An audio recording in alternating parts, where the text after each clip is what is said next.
ماضی۔ وہ تیزی سے اپنا سامان سمیٹ رہا تھا۔ حیدر نے اسے روکنے کی کوشش کی مگر وہ نہ سنا۔ بارش رک جاؤ، اس طرح چھوڑ کر جانے کا کیا مقصد ہے؟ وہ اس کا بازو پکڑے کہنے لگا۔ بارش کا چلتا ہاتھ رکا۔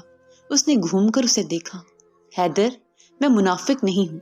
وہ سیدھی بات کرتا اپنا بیگ اٹھاتا وہاں سے نکل گیا۔ حیدر اپنی جگہ منجمد کھڑا تھا۔ بارش کے کہے گئے الفاظ کانوں میں گونج رہے تھے۔ اس کی ہمت نہ ہوئی اسے روکنے کی۔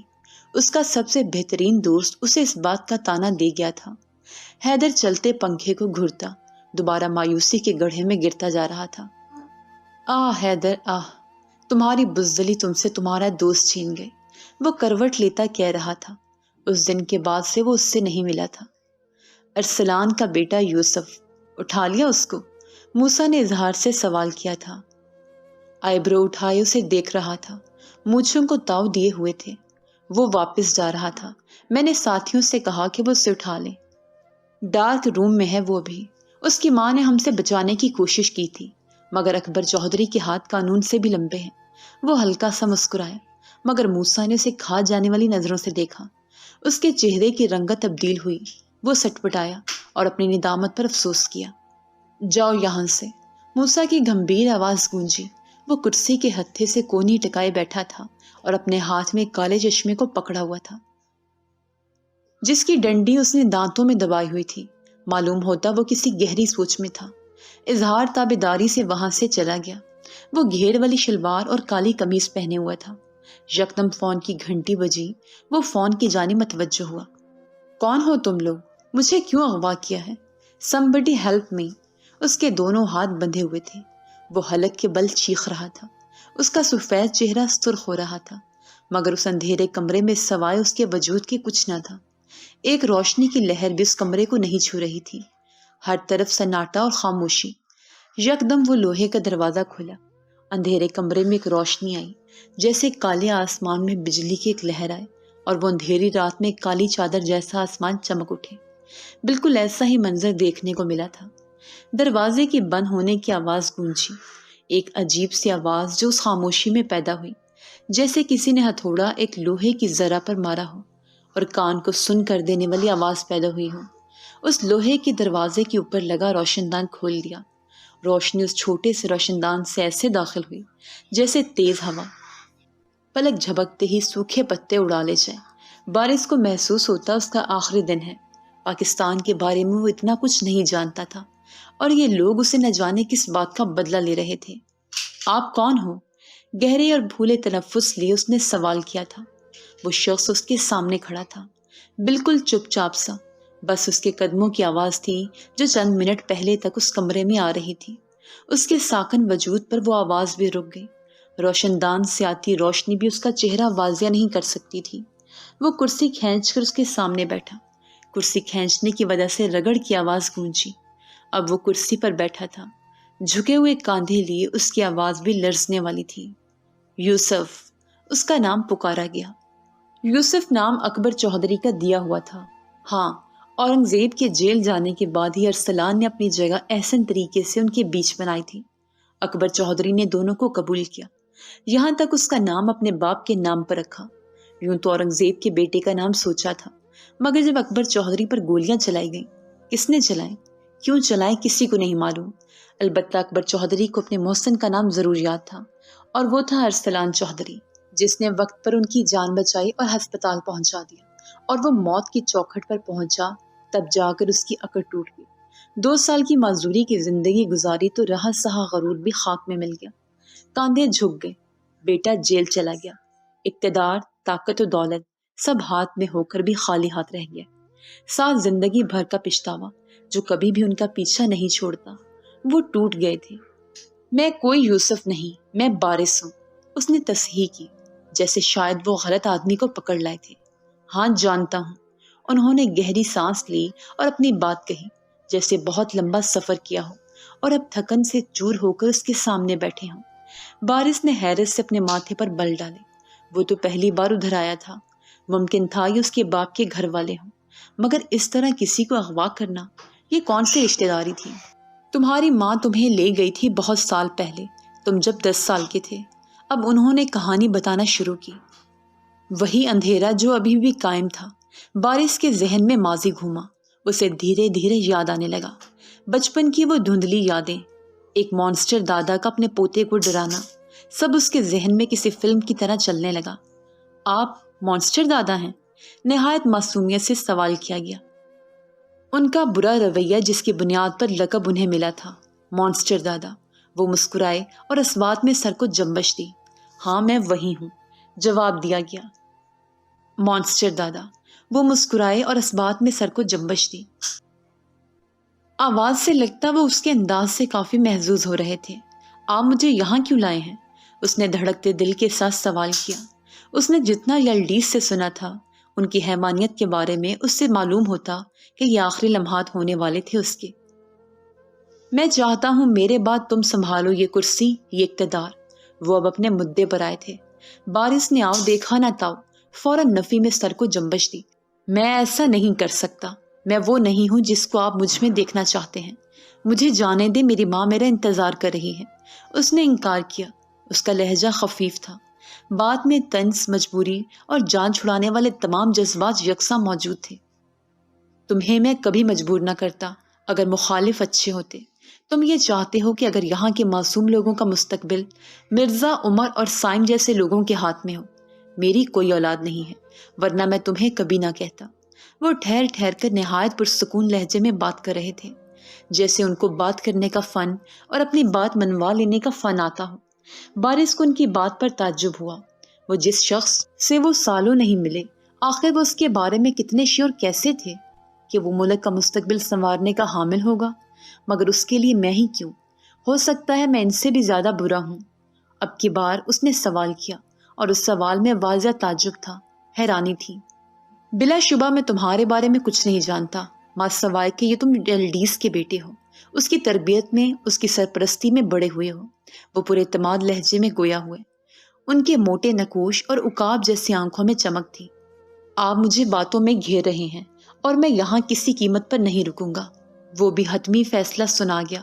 چہرہ اس نے نہیں دیکھا تھا، مگر وہ اس اندھیرے میں یوں ہی بولے جا رہا تھا۔ اکبر چودھری نے گہری سانس لی اور اپنی کرسی سے کھڑے ہوئے۔ کل ترکی کے لیے نکل جانا، ٹکٹ کروا دوں گا۔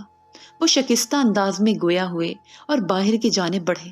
سامنے کوئی کھڑا تھا، دروازے سے اندر جھانک رہا تھا۔ دروازہ مکمل بند تھا، مگر کسی نے شاید باتیں سننے کے لیے آدھا کھولا تھا۔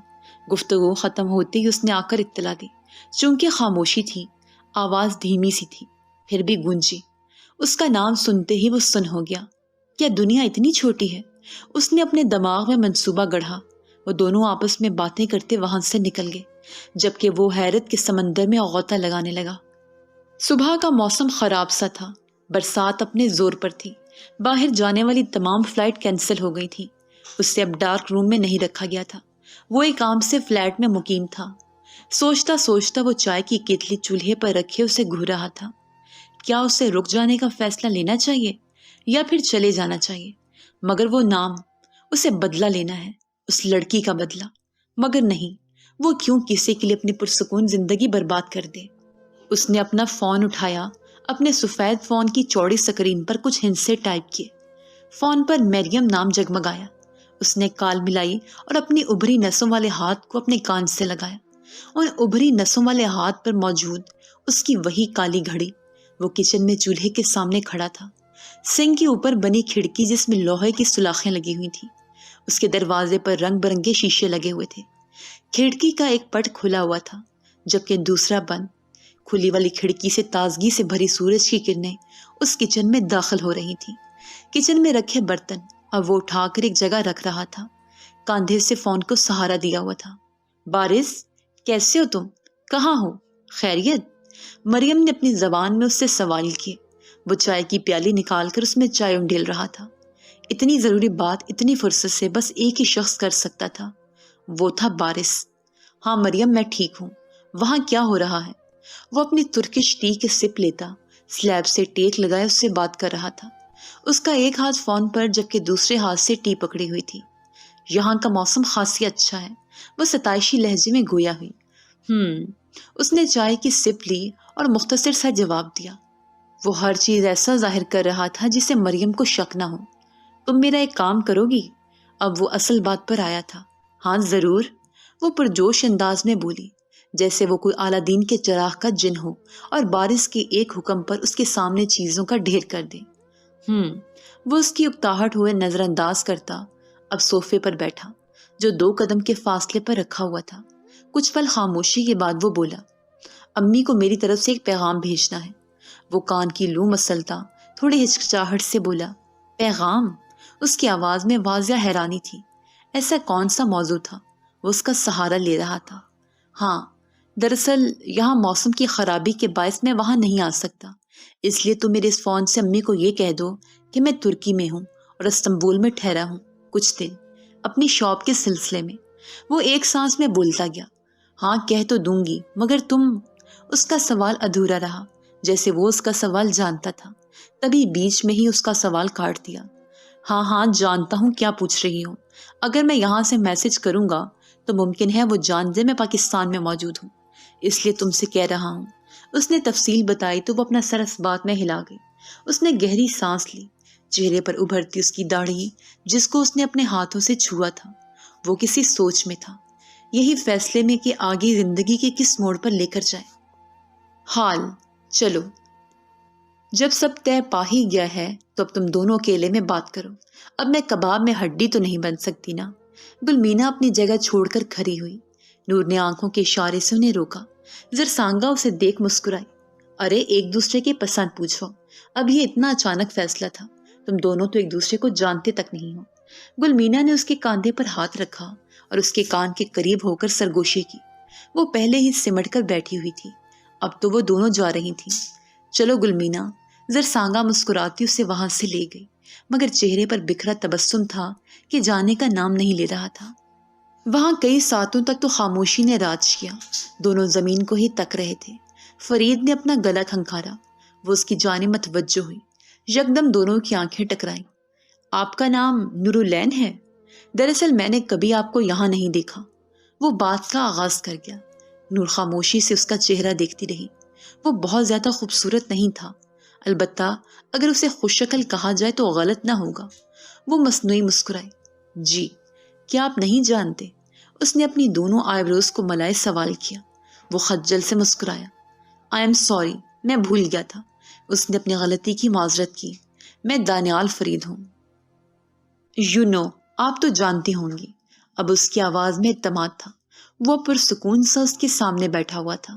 اس نے فرید کی پراعتمادی کو رشک سے دیکھا، جو اب ٹانگ پر ٹانگ جمائے بیٹھا تھا اور بار بار اپنی پیشانی کو چھو رہا تھا۔ نور نے اپنے لب تر کیے، نہیں، اس نے صاف گوئی سے اپنائی۔ اس کے جواب پر دانیال فرید کے ماتھے پر بل پڑے۔ سچ میں؟ اس نے حیرانی ہوئی۔ اس کی دونوں آئی برو اوپر کی جانب اٹھی ہوئی تھیں۔ وہ اس کے انداز پر تھوڑی ہچکچائی اور اپنا سر اس بات میں ہلا گئی۔ اس نے حیرت سے خشمگین انداز میں کاندھے اچکائے، پھر اپنی بات کہی، میں مرزا کا بھتیجا ہوں، دانیال فرید۔ میرے بابا نے اس ملک کی خاطر جان دے دی تھی۔ میں اپنے چچا کے خلاف ہوں، اس لیے ان کے خلاف کھڑا ہوا ہوں الیکشن میں۔ وہ اپنے کوٹ کے بٹن کھولتا نہایت سنجیدہ انداز میں بولا۔ وہ اسے توصیفی انداز میں دیکھنے لگی۔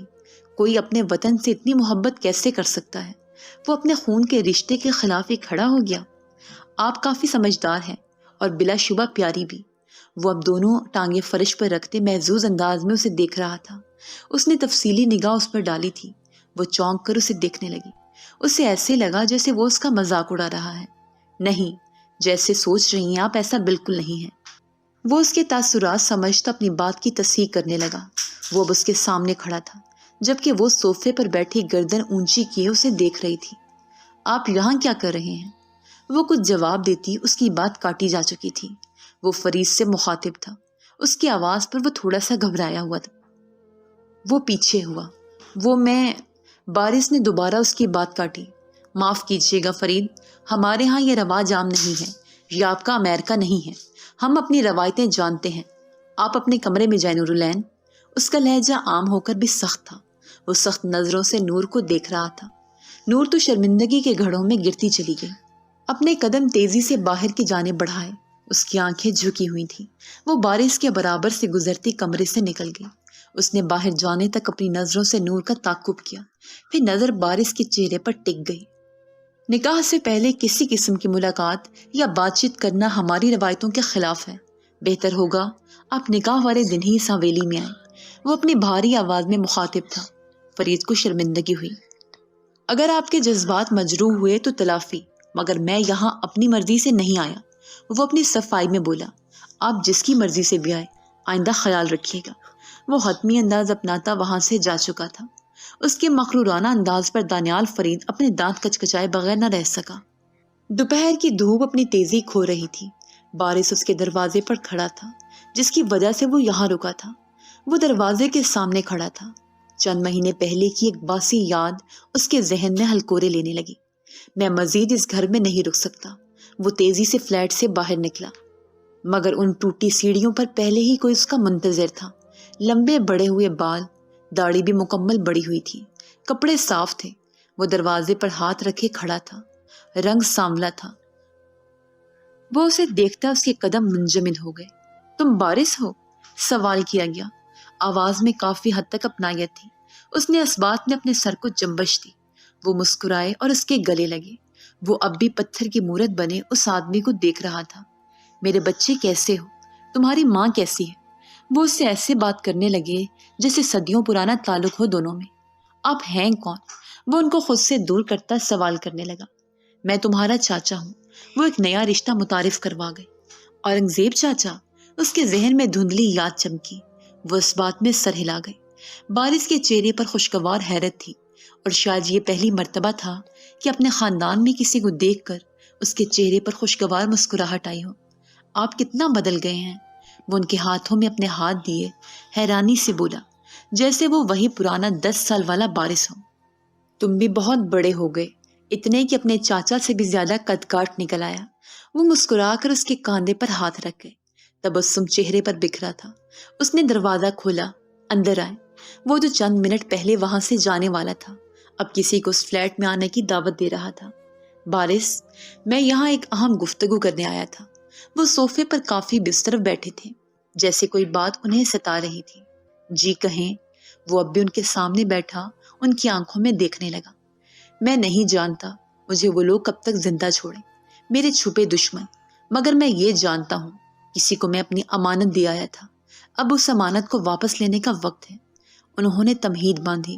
بارش الجھا سا نظر آیا. نہ جانے کون سی امانت تھی جس کے بارے میں وہ کہہ رہے تھے. کیسی امانت؟ وہ شکنے لیے استفہامی انداز میں گویا ہوا. بارش، جانتا ہوں بہت بڑی چیز تم سے مانگنے جا رہا ہوں، مگر مجھ جیسے لوگ سوائے مانگنے کے کچھ نہیں کر سکتے. اللہ کے سوا مجھے کسی پر بھروسہ نہیں، اور مجھے لگتا ہے اللہ نے تمہیں اس لیے بھیجا ہے کہ تم اس امانت کی حفاظت کرو. وہ اپنی جگہ سے تھوڑا آگے کھسک کر اسے دیکھ رہے تھے. ایک امید تھی جو اس کی نظروں میں تھی. میں یقیناً اس کی حفاظت کروں گا. وہ بغیر جانے وعدہ کر گیا. اطمینان کی لہر تھی جو اورنگزیب کے چہرے پر دوڑنے لگی. وہ اس کے اس جملے پر کافی حد تک مطمئن نظر آئے. میری بیٹی نور، اس کی حفاظت میں تمہارے حوالے کرتا ہوں. وہ اب اپنی بات کہہ گئے. بارش کے چہرے کی کیفیت تبدیل ہوئی. مگر وہ کچھ کہنے لگا، مگر الفاظوں کا قحط پڑ گیا. ان کی نظروں میں امید کا سمندر تھا. وہ کچھ دیر چڑھی آئیبرو کے ساتھ اسے دیکھتا رہا، پھر گہری سانس لی. جواب نہیں دیا گیا تھا. وہ خاموش تھا اور اسی کشمکش میں تھا کہ وعدہ توڑے یا نبھائے. یہ تصویر میں چھوڑے جا رہا ہوں. اگر ہاں میں فیصلہ ہو تو مجھے بتا دینا، ورنہ پھر. وہ کچھ بولتے بولتے رکے. اس کی خاموشی اورنگزیب کو چبھنے لگی. ایک سفید لفافہ وہاں چھوڑے وہ باہر جا چکے تھے. بارش نے انہیں نہیں روکا. یہ عذاب سر سے خود ہی اتر جائے گا. ایک جانی پہچانی آواز گونجی. مالک، آپ ہی تو پورے پلان کے ماسٹر مائنڈ ہیں. مرزا کی آواز گونجی جو دانیال کے ساتھ ہی کھڑا تھا. تبسم مالک کے چہرے پر بکھرا. یہ بات کسی کو معلوم نہیں ہونی چاہیے فرید کا اس گھر میں جانے کا کیا مقصد ہے. اس بدصورت لڑکی کو اپنے ذات کی سحر میں ایسے جکڑ لو کہ تم ہی دنیا کے سچے انسان رہو اس کے لیے. وہ فرید سے مخاطب تھا. فرید بڑی ہی تابعداری سے ان کی بات سن رہا تھا. ممکن تھا کہ آج ہی اسے اپنی دیانتداری کا یقین دلا دیتا. اس کی چمکتی آنکھیں اس بات کی گواہی دے رہی تھیں کہ اس بدصورت اور بیوقوف لڑکی کو میری کہی گئی ہر بات پر یقین ہے. وہ ٹھوڑی کھجاتا مالک کو دیکھنے لگا جو اس کے انداز سے کافی متاثر لگ رہے تھے. تمہارا یہاں آنا میرے لیے بڑا فائدہ مند ثابت ہوا دانیال فرید. وہ ستائشی لہجے میں کہتا اس کے سامنے آیا۔ وہ فخری انداز میں مسکرا کر اپنی چمکتی گول آنکھیں چھوٹی کر چکا تھا۔ اورنگزیب کی بیٹی اس بات سے بے خبر ہے۔ یہ اتنا مشکل ہدف نہیں تھا اگر وہ بارش بیچ میں نہ آتا۔ وہ دانت بھینچے کچھ یاد کرتا بولا۔ مالی کی آئیبرو مسترب انداز میں اوپر کی جانب اٹھی۔ بارش کبھی بھی تمہیں اس تک پہنچنے نہیں دے گا۔ وہ اس یلڈیز کا بیٹا جس نے اکبر چودھری کے حلق میں ہاتھ ڈال کر اس لڑکی کا حق نکلوایا تھا۔ وہ اسے خبردار کر رہے تھے جو بارش کو آسانی سے جان چھڑانے کا سوچ رہا تھا۔ وہ خاموش ہوا۔ مجھے لگتا ہے بارش اور اس کے بیچ کچھ ہے۔ وہ مجھے اس لڑکی کے آس پاس بھٹکنے بھی نہیں دیتا۔ آج بھی اس نے مجھ سے جھوٹ کہا تھا۔ وہ دن میں ہونے والی ملاقات کا ذکر کرنے لگا۔ اس کی آدھی بات سنتے ہی انہوں نے اپنا ہاتھ جلا کر اس کی بات رد کی۔ یہ ممکن نہیں ہے۔ وہ شادی شدہ ہے مریم سے۔ اس کی شادی ہو چکی ہے۔ ایک نیا انکشاف کیا تھا۔ سامنے کھڑا شخص معلوم ہوتا کہ وہ سب کچھ جانتا تھا۔ چھوٹی سی چھوٹی بات جو اس کے ذہن میں تھی۔ مرزا اور دانیال دونوں کے ماتھے پر حیرانی کے بل پڑے تھے۔ یکدم مالف کا فون بجا۔ اس نے حال سے انہیں جانے کا کہا۔ اس کا انداز تھا یقیناً کوئی اہم کال تھی۔ وہ آپ اکیلے کسی ایسے شخص سے کیسے مل سکتی جس کو آپ نے پہلی بار دیکھا ہے؟ وہ کمر پر ہاتھ رکھے غصے سے اسے دیکھ رہا تھا۔ وہ نظر جھکائے کھڑی تھی، اپنے ناخن ہتھیلی پر گاڑے ہوئے تھے۔ میں ایسی لڑکیوں میں سے نہیں ہوں۔ مجھے خالہ چھوڑ گئی تھی ادھر، وہ اپنی صفائی میں بولی۔ آواز ایسی تھی کہ وہ بھی رو دے گی۔ بارش کے ذہن میں اس سے پہلی ملاقات چمکی۔ جانتا ہوں میں، مگر آپ اسے نہیں جانتی۔ بس محتاط رہنے کا کہہ رہا ہوں، اس نے سمجھایا۔ وہ دونوں زرسانگا کے کمرے میں کھڑے تھے۔ نور اپنی کسی کام سے آئی تھی مگر زرسانگا وہاں موجود نہیں تھی، اس لیے جانے لگی، مگر بارش نے اسے پوچھنے کے لیے روکا۔ صبح والی بات کے بعد وہ اب نظر آئی تھی اسے۔ میں اپنی حدیں جانتی ہوں، وہ سخت انداز میں گویا ہوئی۔ بارش اس کے انداز پر ہچکچایا۔ میرا وہ مطلب نہیں ہے، بارش نے سمجھایا، جیسے وہ اس کی بات کا غلط انداز لے کر جا رہی تھی۔ مطلب جو بھی ہو، اپنے کردار پر بات کرنے کی اجازت میں کسی کو نہیں دے سکتی۔ بارش میں کمزور ہوں، مگر اتنی بھی نہیں کہ اپنی ذات پر کہی گئی بات کا جواب نہ دے سکوں۔ وہ شہادت کی انگلی دکھائے اسے دھمکی دے گئی۔ وہ بارش کی کہی بات کو غلط انداز میں لے گئی۔ بارش اسے روکنا چاہتا تھا مگر وہ وہاں سے جا چکی تھی۔ نہ جانے کس بات کا غصہ تھا وہ اس پر اتار گئی تھی۔ وہ تاریکیوں میں ڈوبی حویلی جس کی رونق کبھی بھی بحال نہ ہو سکے۔ نہ جانے کیسا سایہ تھا اس حویلی پر جو چھایا ہوا تھا۔ وہاں موجود ہر شخص کے اندر درد کو سلگائے رکھتا تھا، ایک ایسا ہی درد اور زخموں سے بھرا وجود جس کو ملال کی کھائی میں روزانہ گرنا پڑتا۔ کمرہ بند کیے بیڈ کے سہانے سے ٹیک لگائی بیٹھی تھی۔ چند دن کی چھٹی کے بعد فرحت بھی واپس چلی گئی۔ اداسی، تنہائی اور ملال، یہ تینوں احساس اس کے وجود کو کھوکھلا کر رہے تھے۔ وہ ایک ایسی عمارت کی مانند تھی جو نہایت بوسیدہ ہو جائے مگر اسے نہ گرایا جائے نہ ہی دوبارہ تعمیر کیا جائے۔ اکثر وہ یوں ہی بیٹھ جاتی۔ اپنے کیے پر شرمندہ تو بہت چھوٹا سا لفظ ہے۔ وہ خود کو گنہگار سمجھتی تھی، اپنی بہن کا۔ اسی کی تلافی کے لیے اس کی بیٹی کا گھر بسا رہی تھی مگر نہیں جانتی تھی سانپوں سے بچائے گی تو بھیڑیے اس کی راہ میں ہے۔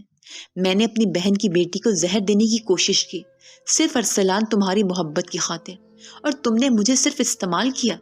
میں کتنی بد نصیب ہوں، نہ محبوب ملا نہ جان چھڑکنے والی بہن۔ میں نے تو خالہ کا فرض بھی پورا نہیں کیا۔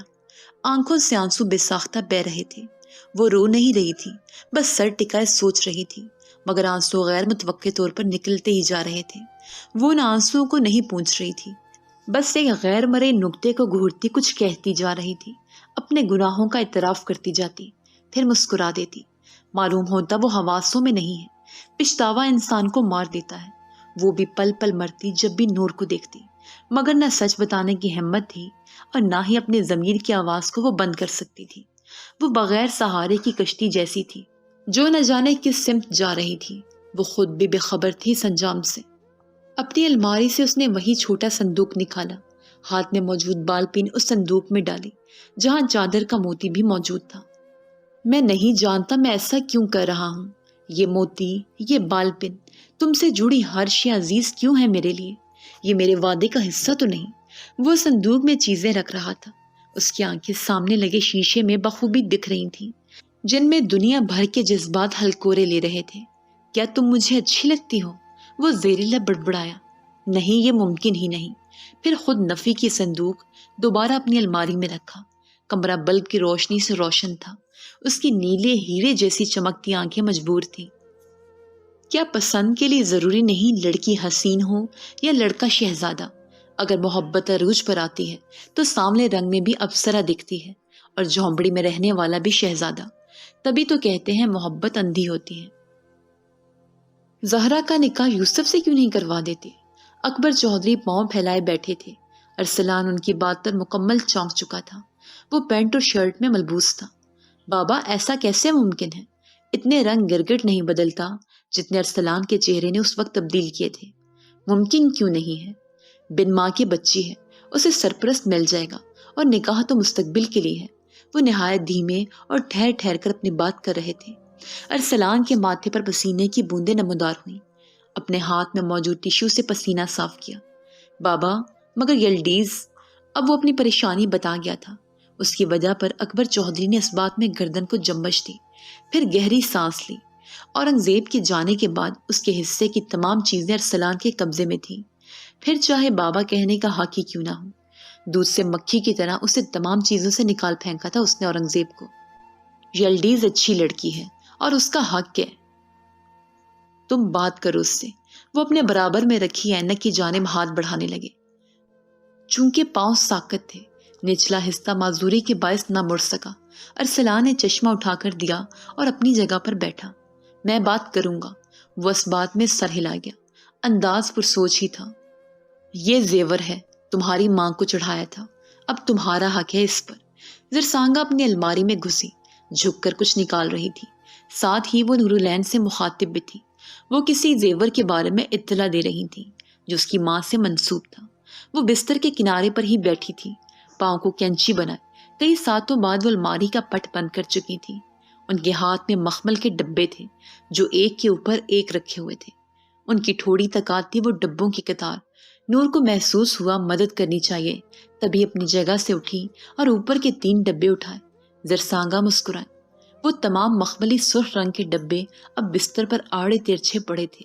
مسیری کے ایک کونے پر زرسانگا بیٹھی ہوئی تھی اور دوسرے کونے پر کراس کی طرح بالکل سامنے نورالعین۔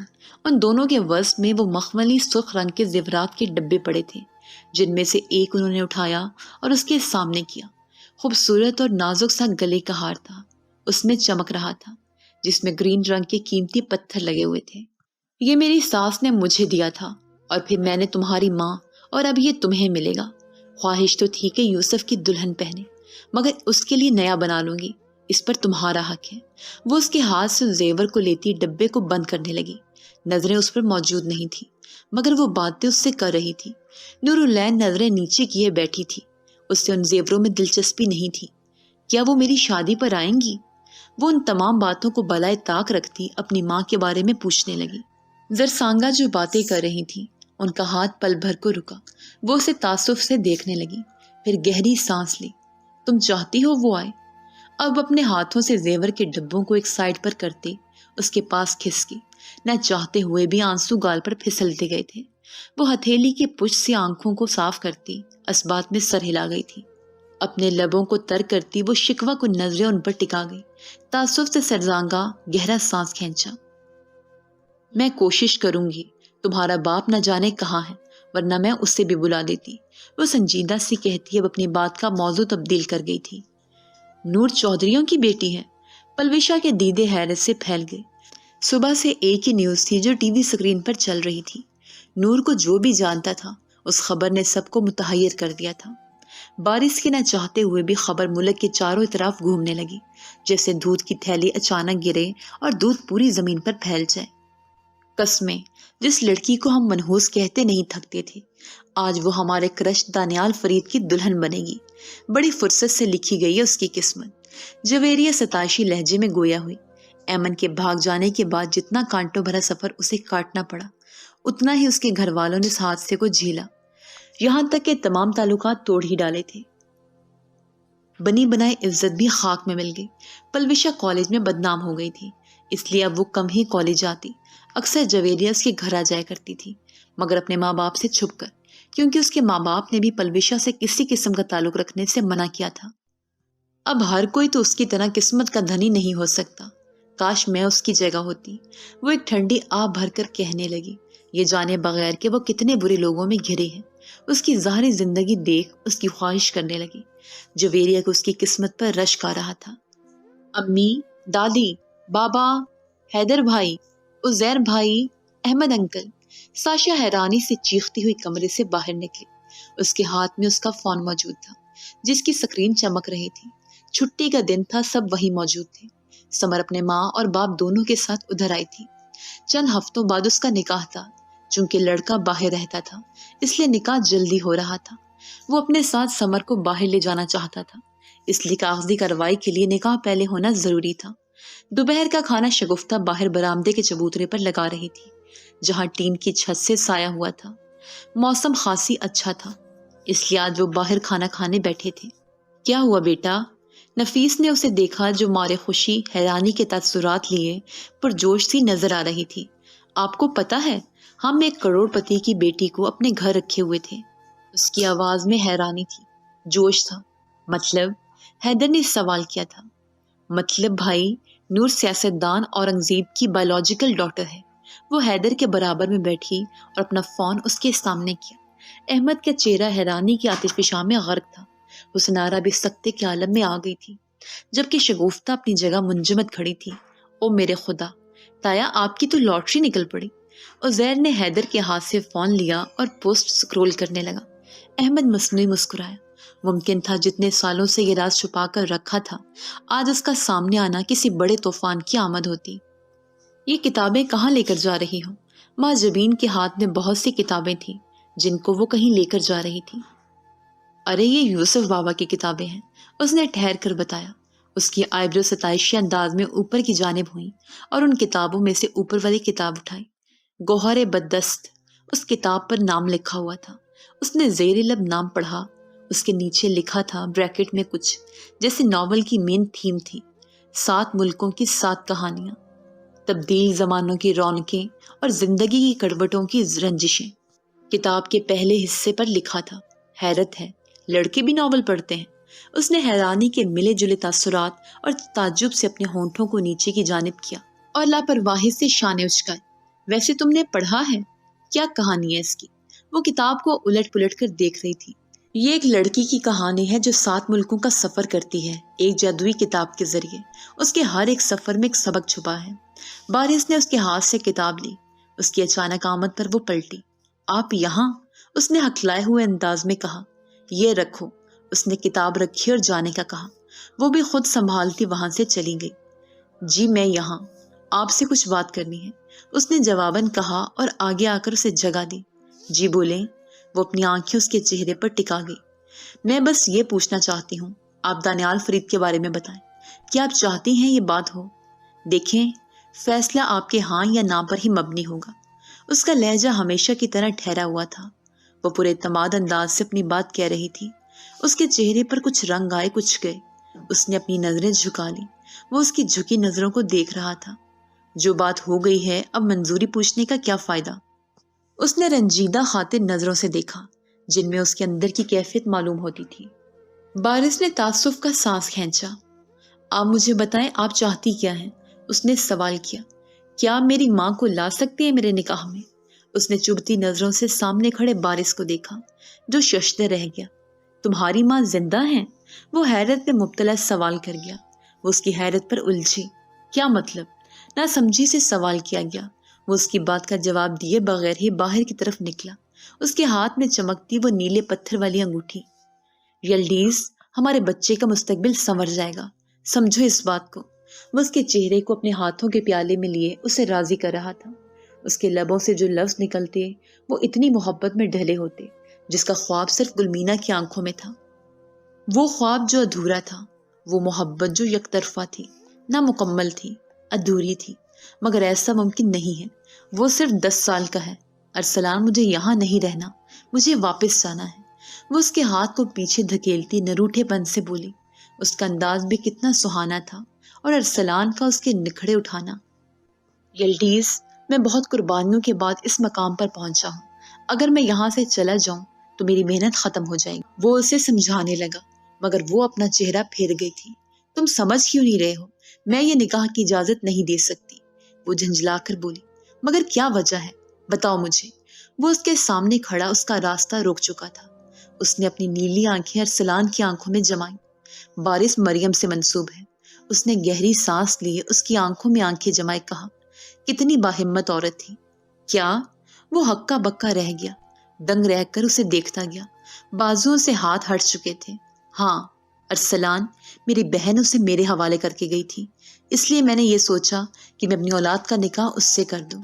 وہ اب آنکھیں جھکا چکی تھی، جیسے کچھ تو غلط تھا۔ اور تم نے ضروری نہیں سمجھا کہ مجھے بتاؤ؟ بے حس و حرکت وہ شکوہ کو ننکیوں سے اسے دیکھ رہا تھا۔ یہ فیصلہ اچانک ہوا تھا اور میں صحیح موقع چاہتی تھی اس بات کے لیے۔ وہ نظریں نیچے کیے کہہ رہی تھی، مگر ارسلان کو اس کے کہے الفاظوں میں جھوٹ کی جھلک ملتی۔ مگر وہاں یہی مشہور ہو گیا جو یلڈیز نے بات کہی۔ اس کے چند دنوں بعد ہی کسی کو بغیر بتائے وہ حویلی چھوڑ کر ہمیشہ کے لیے چلی گئی۔ مالک، تم کب سے آزاد ہو؟ تم کو کوئی نہیں جانتا اور کسی کا شک بھی تم تک نہیں پہنچ پائے گا۔ مرزا مسکرایا۔ مرزا، اس کو کہتے ہیں ماسٹر مائنڈ۔ میں تم لوگوں کی طرح نہیں سوچتا، میں ہر کام کرنے سے پہلے اس کا انجام دیکھتا ہوں۔ وہ ایک بڑے سے ہوٹل میں موجود تھے جہاں وہ کارنر والی ٹیبل پر بیٹھے تھے۔ سامنے 2 چائے کی پیالی تھی۔ مرزا کا چہرہ پیچھے بیٹھے لوگوں کی نظر میں تھا، مگر مالک کی پیٹھ ان کی جانب تھی، جبکہ وہ باہر چلتی گاڑیاں آرام سے دیکھ سکتا تھا۔ اس نے چائے کی سپ لی۔ ہلکا ہلکا اے سی جو وہاں ٹھنڈک بکھیر رہا تھا۔ تبھی تو میں تمہارے ساتھ ہوں۔ تم نے کیسے کر کے ارسلان اور گلمینا کو استعمال کیا؟ وہ ستائشی انداز میں کہتا سامنے رکھا کپ اٹھا چکا تھا۔ اس نے ہاتھ جھلا کر اس کی بات رد کی۔ اس کی نیلے رنگ کی انگوٹھی چمکی۔ کتنی بار کہا ہے یہ بکواس نہیں کیا کرو۔ اگر ارسلان کو بھنک بھی پڑی تو میرا سچ سب کے سامنے آ جائے گا۔ وہ استحانت سے اپنی بات کر گیا، جیسے وہ اپنے آگے کسی کو کچھ نہیں سمجھتا ہو۔ مالک نے کالے رنگ کا کوٹ پہنا تھا۔ اس نے گول ٹوپی پہنی ہوئی تھی۔ کان سے نیچے آتے بال ٹوپی سے باہر نکلے ہوئے تھے۔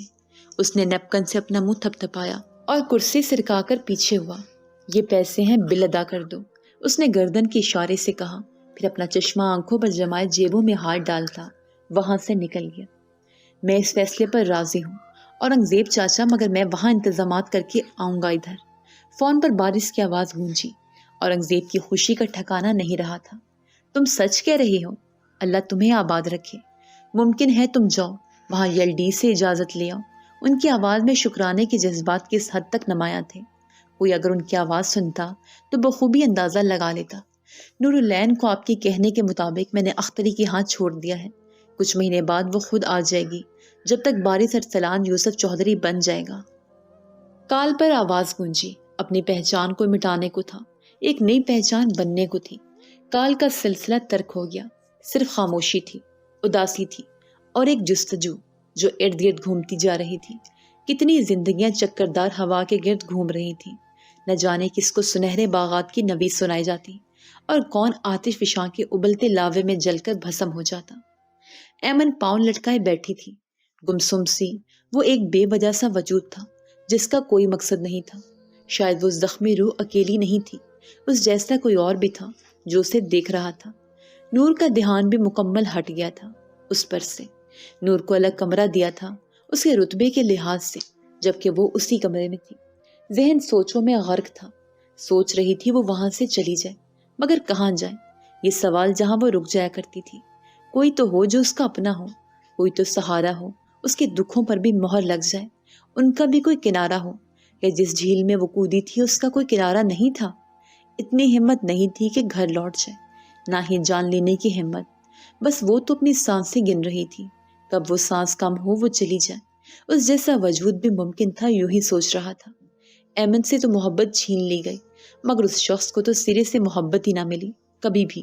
شروع سے آج تک ایک خادم کی زندگی گزاری اور ممکن تھا آگے بھی زندگی یوں ہی کٹ جائے، بنا کسی احساس کے، ایک بے جان پتلے کی طرح۔ چھن! زمین پر گرتا وہ گلاس اب گول گول گھوم رہا تھا۔ وہاں اس آواز میں کسی کا منجمد وجود کھڑا تھا۔ آنکھیں ساکت سی سامنے لگی LCD پر نظریں جمائی تھیں۔ منہ مارے حیرت کے کھلا ہوا تھا۔ آنکھیں بے ساختہ بھیگ گئیں۔ جسم میں ارتعاش پیدا ہو رہا تھا۔ پاؤں میں جیسے جان بچی ہی نہیں تھی۔ مضبوطی سے لکڑی کی کرسی پکڑی، گہری اور لمبی سانس لی۔ کرسی کی گدی پر آنسو گرے۔ گھٹن ہونے لگی تو حجاب کے پن نکال کر دوپٹہ کھول دیا. لمبی سانسیں لینے لگی جیسے اسے یقین نہ ہو، معجزہ ہوا ہو، کوئی ایسی چیز مل گئی جس کی توقع نہیں تھی. اس نے اپنے منہ پر ہاتھ رکھا، آنسو روکنے کی کوشش کی، مگر خوشی حیرت سبھی اس کے چہرے پر واضح دکھ رہا تھا. میری بچی نور العین، دھیمی آواز میں ایک بھرائی ہوئی سی، ڈری ہوئی سی، محبت سے چوئے آواز گونجی تھی. سوالوں میں ماضی پھر سے جوش مارا، جس کو گناہگار سمجھ رہی تھی. کیا وہ نہیں تھا؟ پھر وہ کون تھا؟ ایسا کیا ہوا تھا؟ ان کی زندگیاں کیوں گھوم گئیں؟